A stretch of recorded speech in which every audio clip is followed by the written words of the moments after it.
Hi there, this is Ranjit, and I have been using this iPhone 5s now for about 5 days, and I just want to share my initial impressions about the iPhone 5s. Again, no way this is a review of the iPhone or iOS, but this is just coming from a perspective of a hardcore Android user, and I just want to share my experience regarding the iPhone. So again, if you are looking for iPhone style kind of review, this is not the one. And again, if you are an Android fanboy or iOS fanboy, just don't watch this video, because in this video I found some of the things that I liked about the iOS and somewhere where Android goes ahead. So let me give you an idea, and I have made some pointers, so let's get on with this. The first thing that I felt while using this iPhone 5s is the size. Obviously, yes, Android phones are a lot larger, and this iPhone 5s sports what, a 4-inch screen. And it's been now 5 days since I'm using it, but still I feel it's a little bit small. I would say that hopefully when we get the new iPhone, that is iPhone 6, it would be great if we have slightly larger Android phone. I don't want them to be as large as some of the Android phones that are going up at the 5-inch mark, 5.5. Not that, but I would say a modest increase of around 4.5 inches to 4.7 inches would be a welcome move.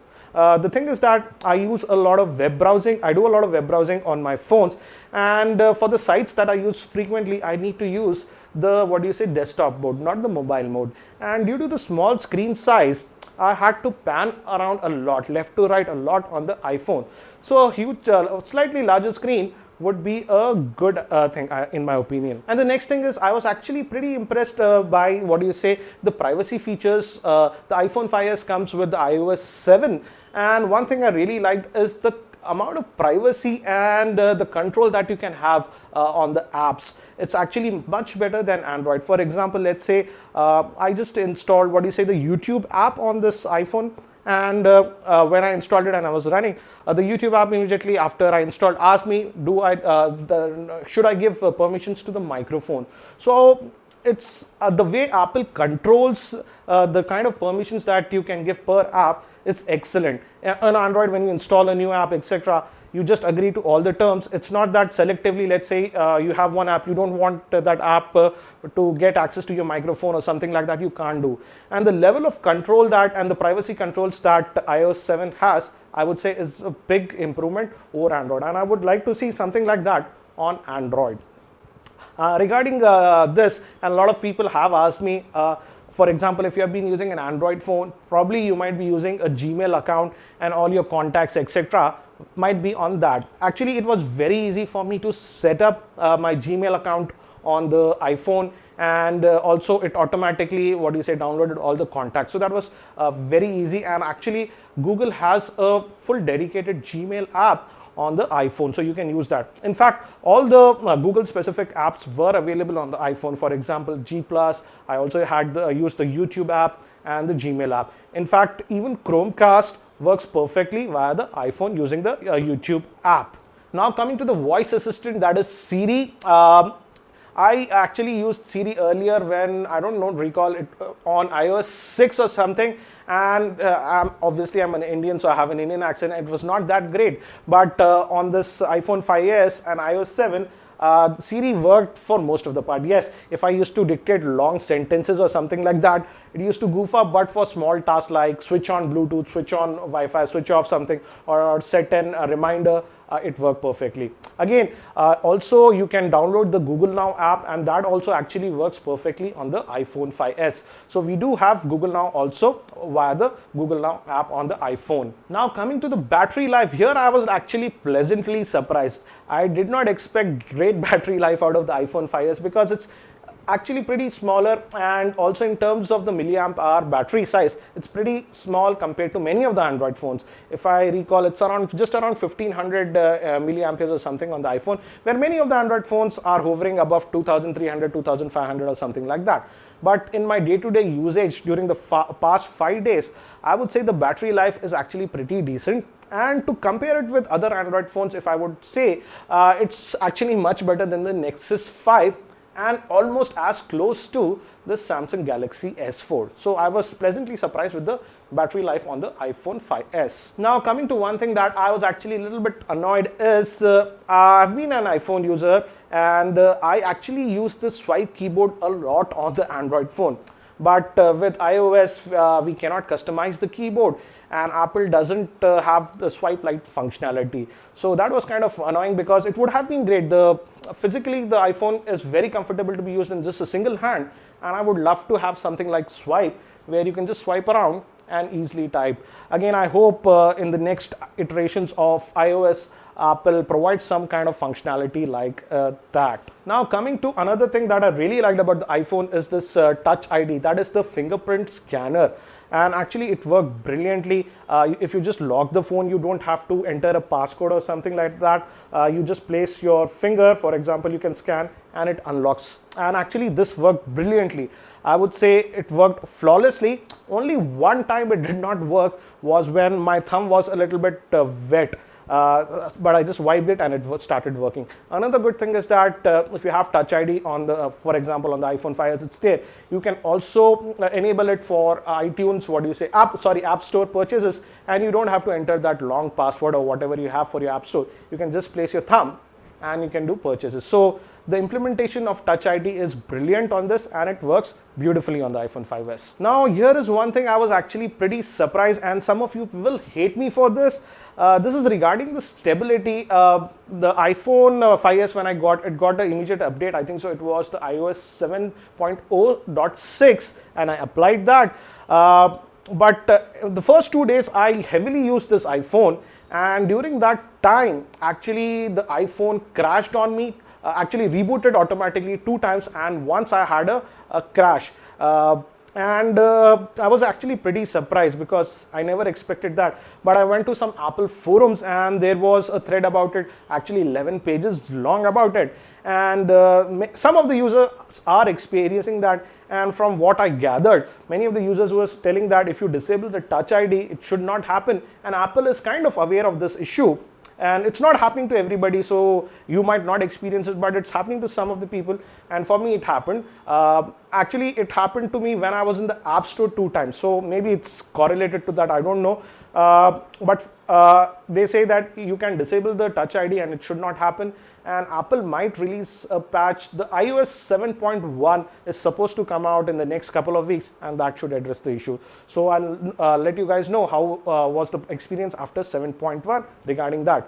But in the last 2 days, surprisingly, again, I didn't have a crash, and I'm still using the Touch ID.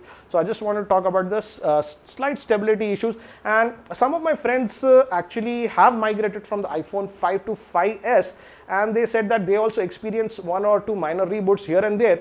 But actually one of the friends just recently moved to the iPhone 5s, and he said iPhone 5 on his iPhone 5 he did not experience this crash. So it's kind of interesting. So maybe with iOS 7.1 that bug might be addressed. Now coming to one more thing, that is wireless transfer. For example, I'm an Android user, and on Android we don't have something like iTunes. I'll come back to iTunes a bit later. And actually I have iTunes installed, but I haven't synced this iPhone 5s yet with the iTunes. And I just wanted to transfer the photos that I took from my iPhone to a PC or any device wirelessly, and using a third-party app I could do that. For example, using the third-party app also, just yesterday I went to my friend's house and we took some pictures from my iPhone, and I was easily able to transfer those pictures to his personal computer without using any software on that computer. So that is possible using a third-party app. I can make a dedicated video regarding that. Also, I could actually, he also uploaded some of the pictures that he had on his PC to the iPhone using that app, and that worked. So yes, you can transfer some apps, some files, etc. without using iTunes. So that is kind of working, and I was happy, because iPhone, iTunes is great, but I personally don't like iTunes a lot. One thing I really like about iTunes is that, good thing about iTunes is that it can easily do the entire backup of your iPhone. And let's say you move to another iPhone, or you want to do a hard reset, it's very easy to restore back. I think so. Google also should make some kind of a utility like this, which makes the process of backing up your entire Android phone very easy. So in that aspect, I like the iTunes. Now coming to the camera on this iPhone 5s has an 8 megapixel sensor, and one interesting thing is that this is that dual flash that Apple likes to call, and actually I was pretty impressed with the camera quality on this iPhone. I would say in indoor lighting where that is kind of low lighting conditions, the iPhone 5s actually performed very well, and in many of the cases where I thought that the flash would fire, definitely the flash did not fire, and even then the pictures came out to be pretty good. So in terms of photography, again, I didn't do a side-by-side comparison with some of the other Android phones. I can do that if you guys want, but overall I would say in terms of the picture quality, the pictures that I got with the iPhone, I was highly impressed. Now this is an area where some of the power Android users might not like iOS, because again, if you see the iPhone interface, it's just the rows of icons and icons and icons. Yes, some of the icons can give mini notifications. For example, Twitter, it'll just give you a number or a mail app that you have so many messages unread. Apart from that, I would say, yeah, you can change the wallpaper, etc. But if you want something like widgets, etc., that give you a lot more information, that is simply not there as of now on the iPhone. It might change in the future iOS iterations, but as of now, that is not there. So overall, I would say I was very happy with the performance of the iPhone 5s. It's actually pretty fast. Before I end this, one thing I did notice is that, and some of you might not like it, the iPhone 5s has just 1 GB of RAM, and it runs the iOS very smoothly. There is no lagginess or hiccupness like that. But I'm kind of a power user, and I use actually 2 web browsers. I use the Safari. The Safari on this iPhone 5s works brilliantly. And I also installed the Google Chrome. I just use the Google Chrome because I'm used to that. And I had some forced close crashes on the Google Chrome. Again, as I told you, I'm kind of a power user, and I just don't use mobile versions of the website. I use the full desktop version, and I generally have 2 or 3 tabs open at a given time. And due to that limited RAM, I think so it has just 1 GB. Most of the times when I was going back to the previous tabs, the tabs have to be reloaded. So I think so 1 GB of RAM, it works perfectly. But I did notice that coming from some of the higher Android phones, when I used to move between tabs like that, it never used to reload. But that does happen on the iPhone 5s. So overall, I would say I am pretty happy with the iPhone 5s, barring some niggling issues that I mentioned. One thing I really hope is that when Apple releases the new iPhone, that is iPhone 6 or whatever, they slightly increase the physical size. Again, as I told you, 4.5, 4.7 or something like that, it would be great. And also if Apple could add keyboard additional functionality to the stock keyboard, that is kind of swipe, it would be great. Again, if you have been using the iPhone or for example Android or whatever, do let me know in the comment section what kind of apps that you have used to enhance your experience on the iPhone, and what are the features that you like on the iPhone and what are the features that you don't like on the iPhone.